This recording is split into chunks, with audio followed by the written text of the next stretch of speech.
Paz e luz, Deus vos abençoe, em nome do Pai, do Filho e do Espírito Santo. Muita luz, muita paz sobre o teu caminho, sobre a tua vida. Amém. Vamos conversar um pouquinho sobre a visão teológica acerca das maldições, alegações e conceitos gerais. Eu sou o Joilson de Assis, sou teólogo e pastor evangélico e gostaria de conversar um pouquinho sobre maldições. Vamos pensar um pouco, vamos filosofar, estudar um pouco sobre maldições.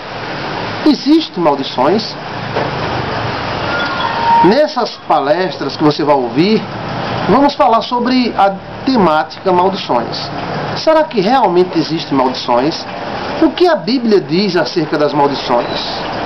Evangélicos podem ter problemas com maldições?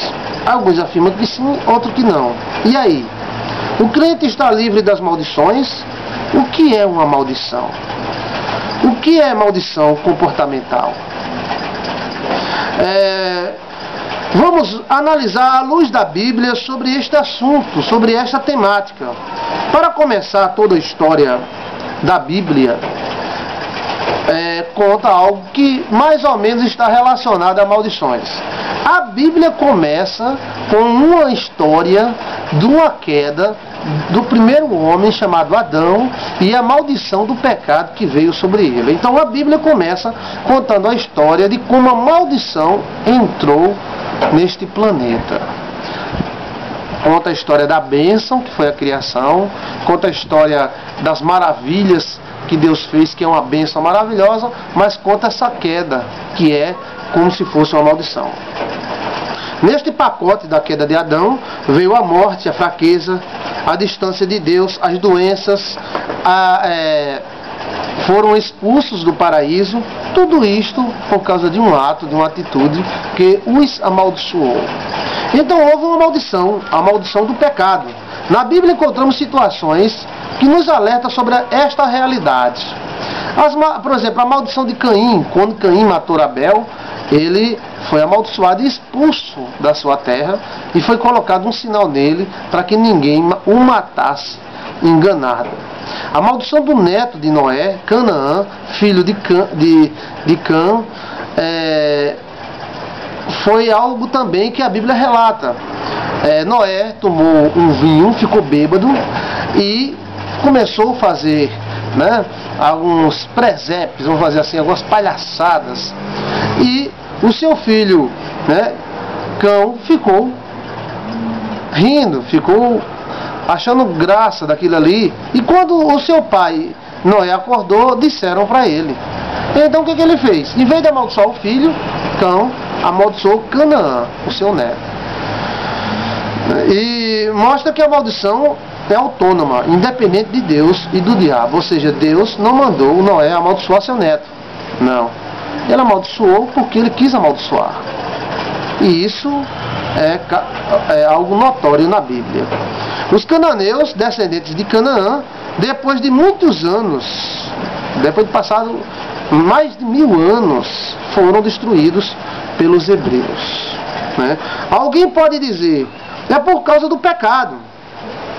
Existia povos bem mais pecadores do que os cananeus na época.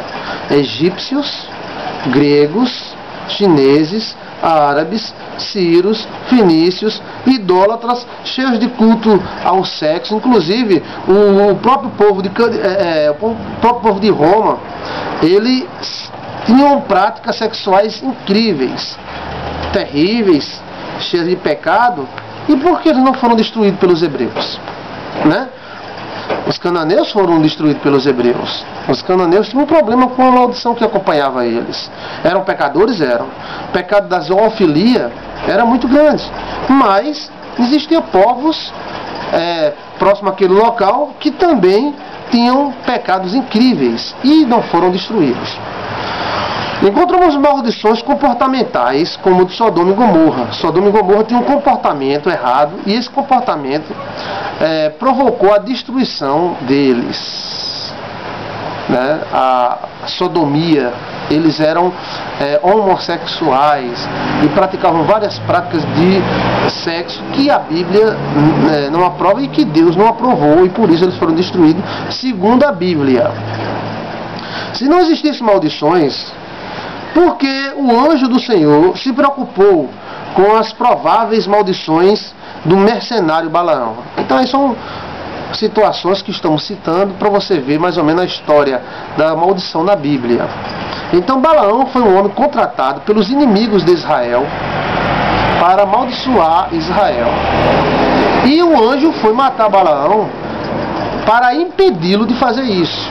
E ele ficou no meio do caminho, porque quando Balaão passasse por ali, o crime que Balaão ia cometer estava concretizado. Então o anjo iria executá-lo.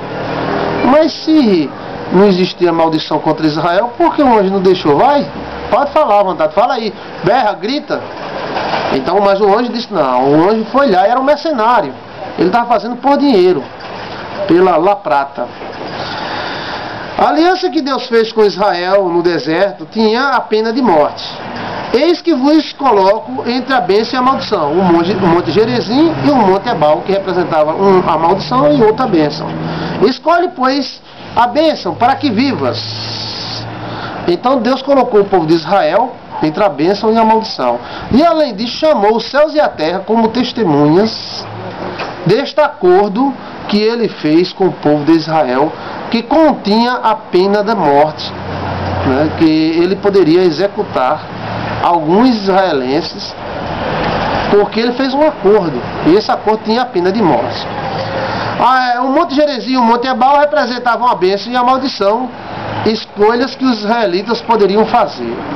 Israel não estava com Deus. E por que essa maldição?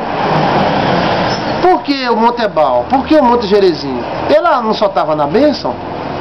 Ela não estava com Deus? O anjo do Senhor não estava acompanhando ela? Então não existia encantamento sobre Israel. Mas por quê?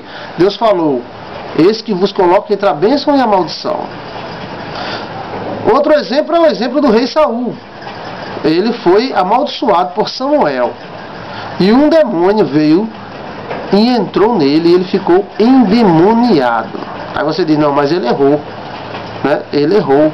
Ele pecou, ele não matou os inimigos que Deus mandou ele matar. Mas lá na frente encontramos Davi pecando, um pecado talvez até pior, e não entrou demônio nenhum em Davi. Mas Davi não foi amaldiçoado por ninguém. E Saul foi. O rei Saul foi. Por quê? Por Samuel. E aí veio o demônio, entrou dentro dele e ele ficou endemoniado. Davi tocava a sua harpa e o demônio saía. Veja mais ou menos essa situação. Então ele fez isso, foi amaldiçoado por Samuel, ficou atrás de videntes, e nisso aí entrou um demônio nele, vindo da parte do Senhor. Isso quer dizer, permitido pelo Senhor, porque Samuel amaldiçoou. Davi fez a mesma coisa, matou o cara, tomou a mulher do cara, e não ficou endemoniado, e nem perdeu o reinado. A Bíblia, essa parte aqui nós estamos mostrando nessa apostila, para mostrar para você a diferença entre a maldição e a bênção. E muitas vezes o pecado traz a maldição, mas existe aquela maldição proferida. A Bíblia pode ser chamada o livro da bênção e das maldições, porque nela encontramos pessoas sendo abençoadas e pessoas sendo amaldiçoadas. Eu abençoo a tua vida em nome do Pai, do Filho e do Espírito Santo. Seja bendito. Então, eu já joguei sobre você muita luz, muita paz. Mas algumas pessoas costumam amaldiçoar outras pessoas. Vamos continuar. As maldições podem ser frutos de atividades impensadas, incorretas. Ou seja, existe a maldição comportamental, que é aquela maldição que o comportamento traz, comportamento errado, como também uma bênção. A pessoa se comporta certo, ela traz sobre si a bênção do Senhor. A pessoa se comporta errado, ela traz sobre si as maldições, tanto de Deus como do próprio mundo. Os filisteus tomaram a arca do Senhor e foram acometidos por grandes hemorroidas. Ou seja, eles fizeram algo errado e a própria natureza respondeu com ele com doenças.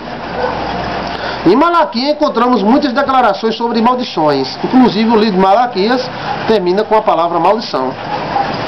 A avareza de alguns estava amaldiçoando Israel e estava caindo sobre todos a pobreza.